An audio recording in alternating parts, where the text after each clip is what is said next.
د شپې داستان.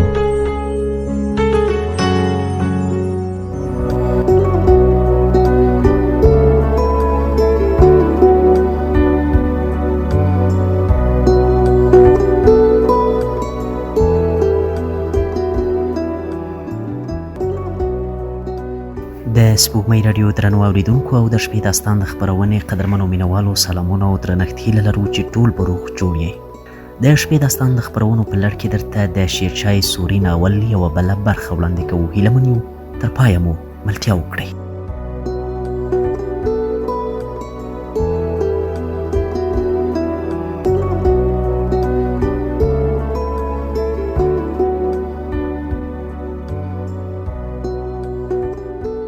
خانه، ستاسو سیوری دی خدای زموږ له سره نه کموي. په دې بزرګانو کې زیاتره ډېر حرامخور او دروغجن دي. کې د ناظرانو مترو کې له سره لرې شي، خانه په خدای کې به خیر ترې بود کړئ. تاسو خو به د مشر خان په څیر د ولس په سل معاملو کې بوخت یاست. همدغه ستاسو خدمتګاران دي چې دغه بزګران را قابو کوي. فرید خان د هغوی په مراد پوهېدلی و. په مسکا یې ورته وویل: ناظر کاکا، له خواخوږۍ د کور ودان، زه به انشاءالله د جایدادونو چارو ته پوره وخت ورکوم. دا سمه ده چې له پلار نه مې په وروستیو کې خبره شړېدلې وه، خو تاسو ډاډه اوسئ چې زه له خپل جایداد ته بشپړه څارنه کوم. هغوی نور خبره نه درلوده. له فرید خان سره په خبره نه پوهېدل، نه هیلې ترې جګ شول. په لاره کې پیرګل ناظر خپل ملګری صدو خان ته یې وویل: د حسن خان د زوی چاره په کار ده. زما خو زړه راته وایي چې لا دغه ځوان نه به نور ښه ورځ ونه ګورو. چاره یې په کار ده، چاره یې په کار ده.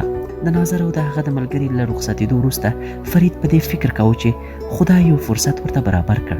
کې دغه جایدادونه اداره او ښه سنبال کړل، د پرمختګ دروازې به یې پر مخ پرانیستل شي. که پکې ناکام شو، بیا خو باید له لویو خوبونو او ارمانونو نه تیر شي. له ځان سره یې پرېکړه وکړه چې په هره بیه وي باید د جایدادونو د ښکرولو ښکر ورمات کړي. شپه راغله. فرید خان له خونې راووت. د انګړ په زینو کې د دویم پوړ بام ته وخوت. تروږمۍ خپل څادر غوړولی و. په اسمان کې بې شمېره ستوري ځلېدل. د خدای د کائناتو په ننداره کې ډوب شو. پر بام یې قدم واهه.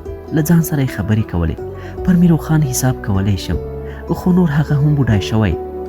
زوی سلیم خان لا تر اوسه خام دی. اسماعیل ګل خان، اقبال، رامنات، صبورجان، سرفراز، تورګل، هغه تر 500 تنو خپلو همزولو نمونه واخیستل چې د ژوند په هر پړاو کې به ورسره مرستندوی وو. د سهار د ماڼۍ د لویې دروازې په مخ کې فرید خان د خپل پلار حسن خان مخه ښې ته ولاړ و. بوډا خان د سفر جامې اغوستې وې، توره یې تر ملا وتړله، د لونګۍ شمله یې پر غاړه شاته واړوله. میرو خان ته یې وویل: میرو، کسان تیار دي؟ هغه ځواب ورکړ: هو خان صاحب، آس مې زین دی. بیا د هغه غږ اوچت شو: اوکې صاحب، زین ولاړ دی، رای ولم؟ رای وله. بیا یې فرید خان ته مخ ور واړو. جمال خان ورغوښتی یم، خدای خبر بیا څه لانجه جوړه ده. احوال یې راکړی چې له خپلو وسلوالو سره راشه. فرید خان وویل: خدای دې خیر کوي، څه خبره ده؟ خبر نه یم، خو دومره مې اورېدلي چې د روهتاس د راجه له لوري د څه خطر احساس کېږي. هلته یې هغې وسلوال زیات شوي دي، کله کله زموږ جایدادونو ته هم راوړي. بیا یې زیاته کړه: فرید جانه، تا ته خو به وسلوال کسان په کار نه وي؟ هغه په مسکا ځواب ورکړ: نه پلار جانه، زه په وسلوالو څه کوم، بېغمه ورځه. جهاندیده پلار په مسکا زوی ته وکتل: زویه، چې پام دې وي، دلته هم ځینې بدماشان را پیدا شوي دي. زه پوهېږم چې ته اصول غواړې، ځینې سرزوري به دې مخې ته راووځي. فرید خان په مسکا وویل: پلار جانه، بېغمه اوسه، د سرزوریو دې لرم. پلار او زوی دواړو وخندل. میرویس خان آس راوست. ویې ویل: هلکانو ته مې احوال ورکړ. څو شېبې وروسته د ډېرو آسونو د پښو تر پهار راوچت شو. د خان د کلا مخې ته لاندې یو میدان و. د سترګو په رپ کې 400 تنه سپاره پکې راټول شول. خان لاس په دعا پورته کړل: یا الله خیر را پېښ کړې. لاسونه یې پر مخ راکش کړل، په آس یې پښه واړوله او د جونپور په لاره برابر شو. څو شېبې وروسته د سپرو لوی کاروان د شنه فصل پر لاره له سترګو پناه شو.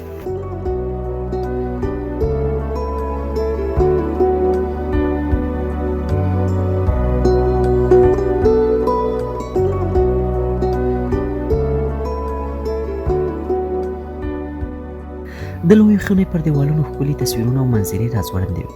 ختیځ لور ته په دیوال کې لویه کړکۍ پرانیستې او پردې یې دواړو اړخونو ته ورټولې شوې وې.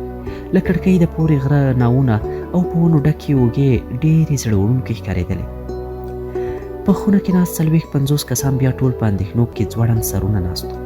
تروشو تندیو یې د ژورې غوسې او پریشانۍ ګواهي ویله. یو دیوال ته د زرینې تکیې شاته یو چارشانه بوډا د افسانوي پهلوانانو په څېر ښکارېدو. هغه د بریتانو او وروځو ویښتان هم سپین شوي وو. پر مخ یې بې شمېره ګونځې د تېر ژوندانه د لوړو ژورو او سختو کړاوجنو وختونو انځورونه ښکارېدل. د هغه تر څنګ یو بل تن ډېر وړوکی ښکارېدو. بل اړخ ته بیا یو په قد جګ کس ناست و چې ړنګۍ اوږده ږیره یې په نکریزو رنګ کړې وه. د هغه د راځړېدلو بریتونو څوکې په سره ږیره کې داسې ښکارېدې لکه کوم د خړو اوبو سیند چې پر سمندر ورګډ شوی وي. په خونه کې د راټولو کسانو سترګې د هغوی پر لور وراوښتې وې. بالاخره بوډا سړي غاړه تازه کړه او درنه چوپتیا یې ماته کړه.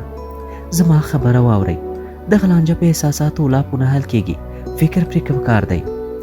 تر کړکۍ لاندې د ناستو کسانو له منځه یو بل بوډا چې پر خنډي منډي سر یې لویه پګړۍ ایښې وه، شمله یې یوه لویشت پورته ولاړه وه. د لاس له غورځولو سره یې وویل: اسلم خانه، د حسن خان زوی اوس غواړي چې پر موږ چپه میچنې وګرځوي. په والله کې را باندې ومنئ. څو تنو نورو چې زیاتره یې ځوانانو د هغه خبره تایید کړه. نه یې منو، نه یې منو، دا فرید خان لا څوک دی؟ بوډا لاس اوچت کړل. ټول چوپ شول. د هغه دروند غږ چې لږ رېږدېدو اوچت شو: تاسو په تودو وینو یاست. دا منم چې تاسو په جایداد کې د ونډو خاوندان یاست، خو د دې جایدادونو واک سلطان او د جمهور حاکم حسن خان ته سپارلی دی. اوس یې پلار خپل زوی ته دغه واک ورکړی دی. څو تنو غوښتل څه ووایي، خو اسلم خان لاس اوچت کړ. خبرو ته یې دوام ورکړ: حسن خان یا نه غوښتل او یا یې توان نه درلود، له تاسو سره یې کار نه درلود. خو زوی یې سپین درته وویل چې نور به هر څه په حساب وي، موږ به له هغه سره خبرې وکړو. غوټه چې په لاس خلاصېږي خولې ته څه حاجت شته دی؟ له فتح خان سره به خبره وکړو، خپلې غوښتنې به ورته ووایو. هن که څوک وایي چې په دې جایدادونو کې چې موږ هر څه کوو څوک به څه نه وایي، زه فکر کوم چې نور هغه جمعې لاړې تېرې شوې. یو اړخ ته ناست یو ځوان چې چنګ ونګ ویښتان یې د خړې لونګۍ له څنډو راوتلي وو توره راوکښله. ویې ویل: اسلم خان کاکا، پیرګل ناظر ورغلی. خبره یې ورسره کړې وه. هغه سپین ورته ویلي و چې نور زه له خپلو جایدادونو بشپړه څارنه کوم. اسلم خان وویل: په دې کې نو کومه کږه خبره ده؟ ځوان وویل: زموږ پرېکړه به په توره وي. د حسن خان زوی به یوه دانه غنم او جوارانه وانخلي، د جایداد واک هم نه ورکوو. اسلم خان په غوسه شو، جګ شو، چادر یې څک وه، پر اوږه یې واچو، ږیره یې په لاس کې ونیوله. ویې ویل: د اسد خان زویه، که د ارمان ونه کړ دغه ږیره به مې د خره په متیازو خرې یم. تاسو نور خیالونه لرئ، زه نه له تاسو سره ملګرتیا کوم او نه په پرېکړو کې در سره شریک یم. 3-4 تنه ورجګ شول چې هغه بیرته کېنوي، خو اسلم خان له دروازې سره څو تنو ته د لاس په اشاره وکړه: هلکانو راځئ. او بیا له 2 کسانو سره په شڼ له خونې ووت. په خونه کې تر لږ ځنډ وروسته ګونګوسې پیل شوې. ښه کار ونه شو. اسلم خان هوښیار مشر دی، مشر دی که کشر دی، بلا مو پسې. څوک چې غواړي موږ د حسن خان زوی ته تسلیم کړي، نور مو نه دی مشر او نه یې پروا لرو. هماغه ځوان بیا وویل: تاسو ځانونو ته میړونه وایئ، ټیکري مو نه دي په سر کړي. ښه ډېر ملا تړلي وسلوال ځوانان لرو، له خپلو ځمکو جایدادونو ساتنه کولی شو، نور سلاح ته اړتیا نشته. د سیسرام د جایداد ناظر زوی بشیر خان وویل: دا اوس ښه وخت دی، میدان ته راتش دی. حسن خان له خپلو وسلوالو سره اګرې ته تللی دی، نور دلته یو وسلوال سړی هم نه لري. هغه خو د سرکار سړی دی. د حکومت له وسلوالو د خپلو رقیبانو د څملولو لپاره کار هم نشي اخیستلی. یو بل تن وویل: که فرید خان زموږ په خلاف له زور کار واخلي، د چاندي محمد خان سور دی ژوندی وي.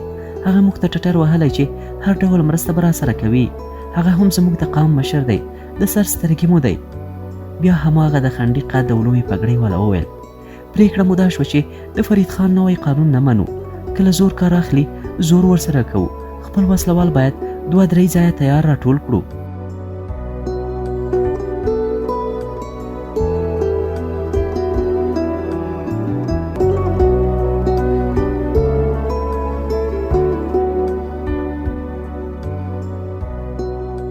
د سیسرام لویدیځ لور ته د حسن خان د جایداد ترڅنګ چانده نومې سیمه د محمد خان سور جایداد و.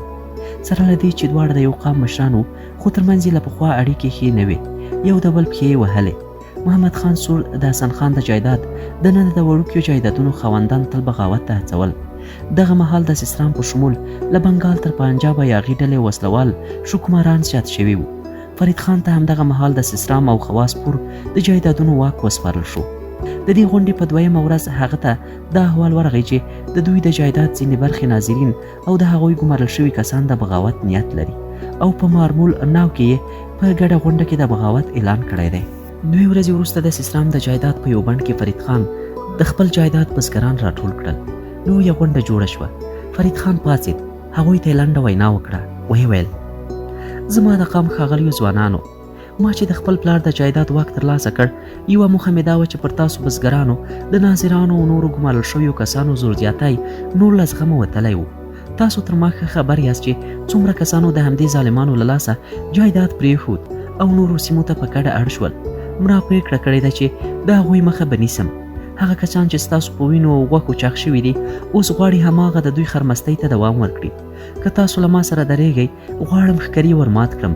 د بزګرانو له منځه څو تنو لنډې خبرې وکړې. ویې ویل چې د وینو تر وروستي څاڅکي در سره ولاړ یم. فرید خان ترې وپوښتل: همدا اوس ځواب غواړم، څومره وسلوال ځوانان راټولولی شئ؟ ټول څال 400 تنه وسلوال راټول شول. فرید خان، میرو خان، اسماعیل، ګل خان، اقبال، سلیم او خپل نږدې ملګري د معلوماتو راټولولو ته وګمارل شول. هغوی ته یې وویل: دې ته مو باید پام وي چې وړوکې غلطي درنه بیه لري. دغه جنایتکاران او یاغیان باید داسې ګزار وخوري چې بیا سر پورته نه کړی شي. زموږ کسانو ته باید ځاني زیان وانه وړي. که ډېر د سر زیان واوړي، بزګران به زړه واچوي. ګمارل شوي کسان لاړل. 2 ورځې وروسته د شپې په تیاره کې راټول شول. اسماعیل چې د کیکروناو په لور تللی و، ویې ویل: د کیکروناو ته نږدې مې د ترور کور دی. د هغوی د لیدو په پلمه هلته لاړم. 3 ځایه تر 200 تنو پورې وسلوال ځوانان راټول کړي دي. اسلم خان له دوی سره له ملګرتیا ډډه کړې ده. د عمر خان ناظر زوی د یوې وسلوالې ډلې د ډوډۍ او نورو اړتیاو لګښت ورکوي. فرید خان وپوښتل: وسلوال یې په کومو ځایونو کې راټول دي؟ سلطنه د کیکرو په ناو کې، د پوردل خان په کلا او شاوخوا باغونو کې پټ دي. 80 تنه نور یې د جمال خان په دیره کې دي. جمال خان یې خوړو او نورو لګښتونو ته ټټر وهلی. شاوخوا 40 تنه نور یې بیا د محمد خان سور د جایداد په څنډو کې پراته دي. د هغوی لګښتونه هم محمد خان سور منلی دي.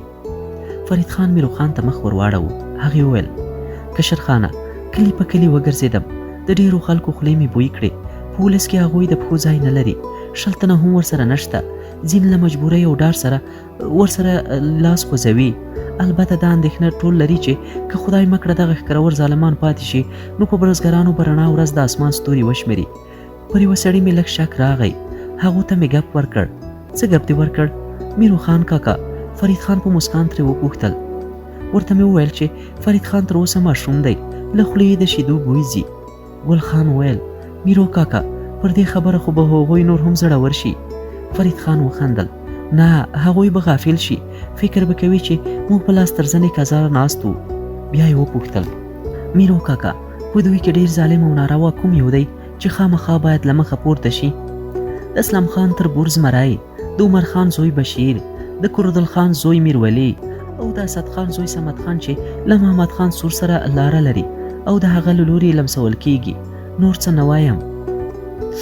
اسماعیله، ګل خانه، میرو کاکا، خپلو کسانو ته دغه کسان ښه ور وښیئ. دوی باید ژوندي ونیول شي او یا ووژل شي. پرېکړه پر دې شوه چې تر بلې ورځې ماښام پورې به د برید لپاره ځوانان تیار وي.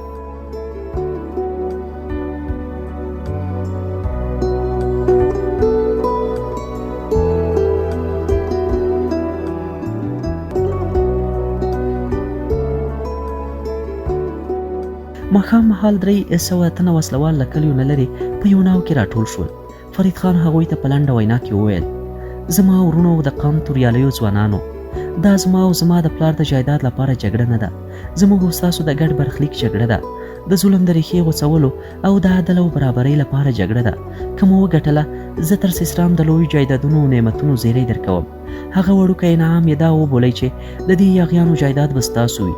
زه به هڅه کوم چې ستاسو دغه ځوانان د اګرې د پوځ برخه شي او هر یو د پاچا له لوري ځانګړی جایداد د انعام په توګه وګټي.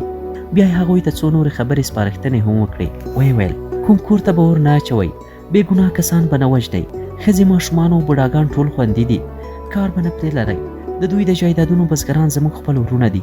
د هغوی د ځورولو خبر وانه ورم.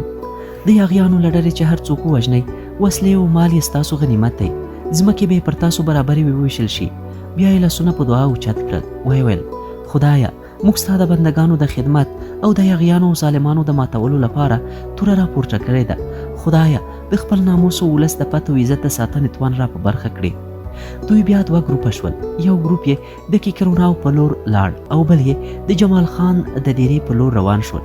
د کیکروناو له ګروپ سره فرید خان و او د بلې ډلې قومانده یې اسماعیل ته وسپارله. اسماعیل د فرید همزولی او هغه ته تر ټولو ډیر نږدې کس یادېدو. فرید پر هغه زیات باور کوو. فرید خان دوی له کلانه کوم نیم میل لرې خپل آسونه په ځنګله کې پرېښودل. څو کسان یې د هغو ساتنو ته ورسره پرېښودل. دوی پلي لاړل او د پورتل خان کلا په شاوخوا باغونو کې مورچلونه ونیول. یاغي وسلوال هیڅ خبر نشول او خوبونه یې غورول. له لمر څرک سره چې هغوی وځومبېدل، د غیشو باران پرې جوړ شو. د ناڅاپي برید ته هغوی تیار نه وو. وار یې خطا شو او د جګړې پر ځای یو بل لوري ته د ځان ژغورلو هڅې کولې. په نیم ساعت کې د هغوی خبره ختمه شوه او ژوندي پاتې کسانو لاسونه اوچت کړل. زمری او میرولی چې د دوی مشران او اصلي یاغیان بلل کېدل، دواړه همدلته وو. زمری سخت ټپي و، د رغېدو هیله یې نه وه. پر ټټر یې غیږ نښتی و او شاته یې له پوښتیو وتلی و. میرولی ژوندی تسلیم شو. ټول د 19 تنه وژل شوي او تر 100 زیات ټپیان وو. 2 تنه په تېښته بریالي شول، نور ژوندي تسلیم شول. مازدیګر مهال اسماعیل هم له خپلو کسانو او 10 تنو بندیانو سره راستون شو. یوازې د اسد خان زوی صمد خان د محمد خان سور د جایداد ترڅنګ له یاغیانو سره پاتې و. د عمر خان زوی بشیر خان یې ژوندی نیولی و، خو په لاره کې د تېښتې هڅه کړې وه چې بیا وژل شوی و. اونۍ وروسته فرید خان د محمد خان سور د جایداد په څنډو کې د هغو یاغي کسانو د ځپلو لپاره روان شو چې محمد خان سور یې تر شا ولاړ و. اسماعیل او نور ملګري هم له فرید خان سره ملګري وو. هغوی هم هماغسې غافل شول. یو سهار یې د فرید خان کسان پر سرونو ولاړ وو چې تورې یې ایستلې وې او غیشي په لیندو کې ایښي وو. له لنډې شخړې وروسته د هغوی زیات کسان وتښتېدل. 2 تنه یې ووژل شول او 15 تنه یې ژوندي راوستل. نور د یاغیانو ځواک ختم شو. فرید خان د خپل جایداد د ادارې لومړی ازمایښت بریالی تیر کړ. د جایداد د ادارې او نظم لپاره یې نوي ناظران او مماران وګمارل. د هر کلي د ادارې لپاره یو مسؤل ملک وګمارل شو. د بزګرانو په خوښه د کرنیز حاصل ثابته برخه وټاکله چې بزګران یې په ورکولو مکلف وو.